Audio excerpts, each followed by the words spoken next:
الحمد لله رب العالمين والعاقبة للمتقين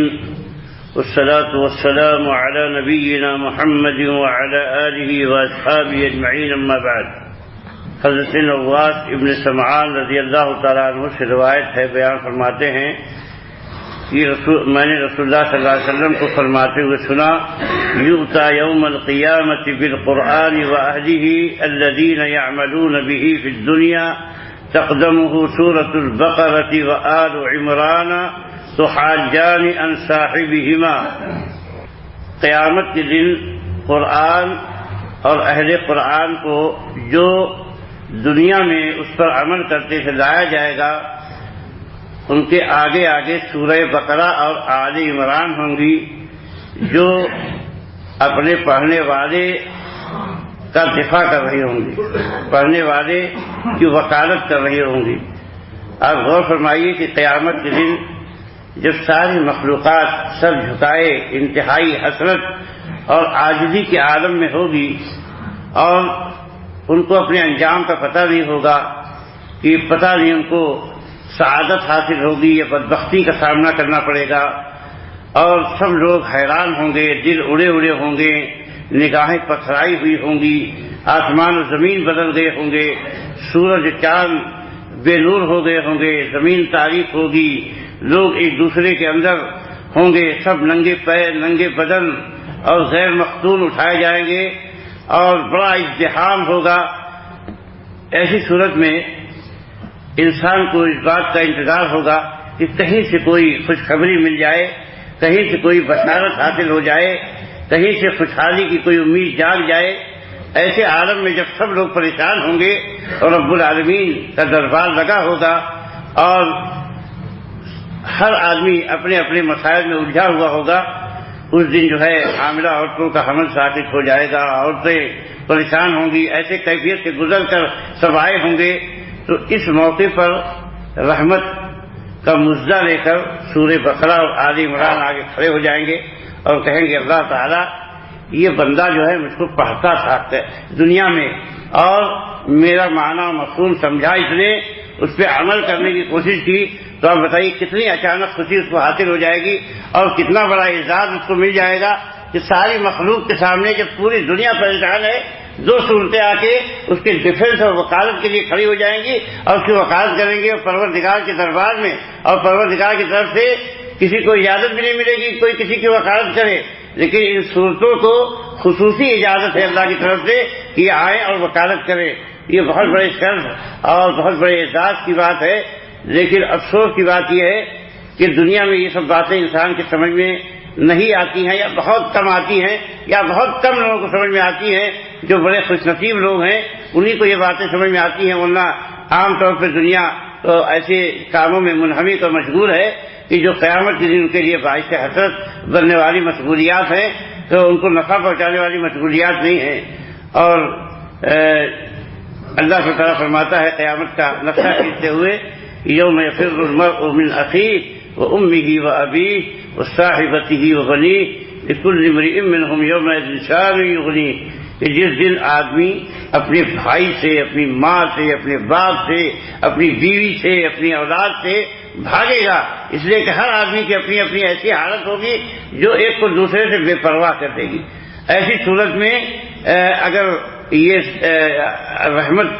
کا جھونکا اس کے پاس آ جائے اور ایک اس کا وکیل صفائی موجود ہو تو کتنا بڑا فائدہ ہوگا۔ یہ جو ہے اسی طریقے سے ایک دوسری حدیث ہے مرفوع حضرت بریدہ ابن حصین رضی اللہ تعالیٰ عنہ کی،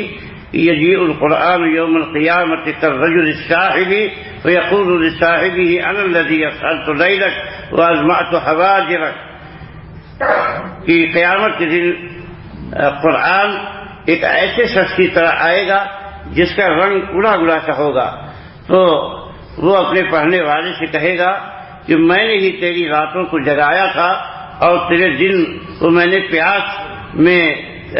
تجھے مشغول رکھا تھا، تو یعنی آج میں تیرے کام آنے والا ہوں۔ اس کو دارمی اور ابن ماجہ اور احمد وغیرہ نے روایت کیا ہے، اور یہ روایت اس کی سند صحیح ہے اور حدیث حسن ہے۔ تو ایک صاحب نے پوچھا کہ رنگ اڑا اڑا کیوں آئے گا قرآن؟ اس میں اشارہ اس بات کا ہے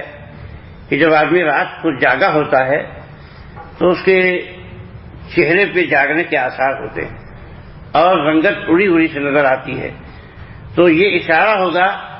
کہ یہ بہت ہی مشقت اور محنت کے ساتھ جو ہے وقت گزار کے آیا ہے، یعنی یہ جو تمہارے اعمال ہیں یہ گویا مجسم ہو جائیں گے اور مشقت کی شکل لیے ہوئے آئیں گے، جو اللہ تعالیٰ کے ہاں سفارش کا جو ہے کارنامہ انجام دیں گے، اور مشقت چہرے سے عیا ہوگی تو خود بخود اس بات کی نشانی ہوگی، خلائق کو پتہ چلے گا کہ اس نے محنت کی، جد و جہد کی، کچھ قربانیاں دی ہیں تو آج اس کو یہ مقام اور درجہ ملا ہے۔ ایسا نہیں ہے کہ صرف تمنائیں کرتا رہا تھا اور وقت کو یوں ہی گزار دیا اپنی جو ہے فضول مشغلوں میں تو آج خالی امید لگائے بیٹھا، ایسا نہیں ہے، بلکہ کچھ کر کے آیا ہے جس کا بدلہ آج اس کو مل رہا ہے۔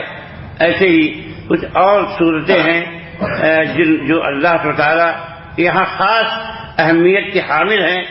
انہی میں سب سے اہم جو سورہ ہے قرآن کی وہ ہے سورہ فاتحہ، سب سے عظیم سورت ہے قرآن کی۔ حضرت ابو سعید رافع بن معلہ رضی اللہ تعالیٰ عنہ بیان فرماتے ہیں کہ رسول اللہ صلی اللہ علیہ وسلم فرمایا الا اعلمک اعظم سورۃ فی القرآن قبل ان تخرج من المسجد، کیا میں تمہیں قرآن کی سب سے عظیم سورہ نہ بتاؤں قبل اس کے کہ تم مسجد سے باہر ہو جاؤ؟ فاخذ بیدی، اللہ کے نبی نے میرا ہاتھ پکڑ لیا، فلما اردنا نخرج، جب ہم قریب پہنچ گئے نکلنا چاہتے تھے کہ میں نے عرض کیا قلت یا رسول اللہ انک قلت، کہ اے اللہ کے رسول آپ نے فرمایا تھا لو علمنک اعظم سورۃ فی القرآن، کہ میں تمہیں قرآن کی سب سے عظیم سورہ سکھاؤں گا۔ قال، آپ نے فرمایا الحمدللہ رب العالمین، یہی سب سے عظیم سورہ ہے، ہی السبع المثانی، اسی کا نام سبع مثانی ہے، اور یہی قرآن عظیم ہے الذی اوتیتہ،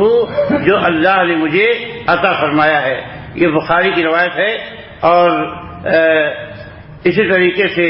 اللہ کے نبی صلی اللہ علیہ وسلم فرمایا کہ ما انزل اللہ عز وجل فی التوراۃ ولا فی الانجیل مثل ام القرآن وہی السبع المثانی والقرآن العظیم الذی اوتیتہ، کہ اللہ عز وجل نے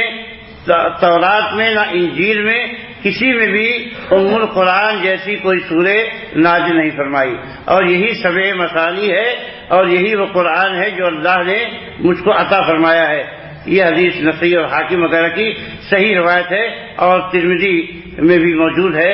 تو اس میں اصل میں اشارہ اس آیت کی طرف کہ اللہ نے سورہ حجر میں 87 نمبر کی آیت میں فرمایا وَلَقَدْ آتَيْنَاكَ سَبْعًا مِّنَ الْمَثَانِي وَالْقُرْآنِ الْعَظِيمِ، کہ ہم نے آپ کو 7 آیتیں دی ہیں بار بار پڑھی جانے والی، اور قرآن عظیم دیا ہے۔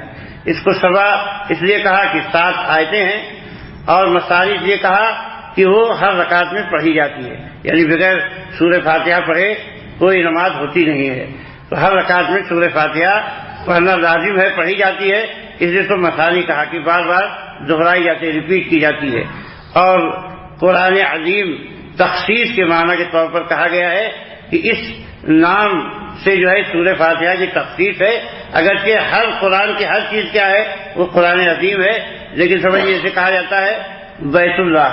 حالانکہ ہر گھر اللہ ہی کا ہے، لیکن کعبہ کو بیت اللہ تخصیص کی وجہ سے اور تعظیم، اس کی بڑائی بیان کرنے کی وجہ سے کہا جاتا ہے۔ اسی طریقے سے سورہ فاتحہ کا معاملہ ہے، ورنہ ساری قرآن کی صورتیں کیا ہے یا آیتیں جو ہے عظیم ہیں۔ اور پھر سورہ بقرہ کیا ہے، یہ قلعہ ہے شیطان سے محفوظ رکھنے کا، ایک بہت بڑا قلعہ ہے، بہت مضبوط۔ حضرت ابو ہریرہ رضی اللہ عنہ بیان فرماتے ہیں کہ ان رسول اللہ صلی اللہ علیہ وسلم قال لا تجعلوا بیوتکم مقابر ان الشیطان ينفر من البیت الذی تقرأ فی سورۃ البقرہ، کہ دیکھو اپنے گھر کو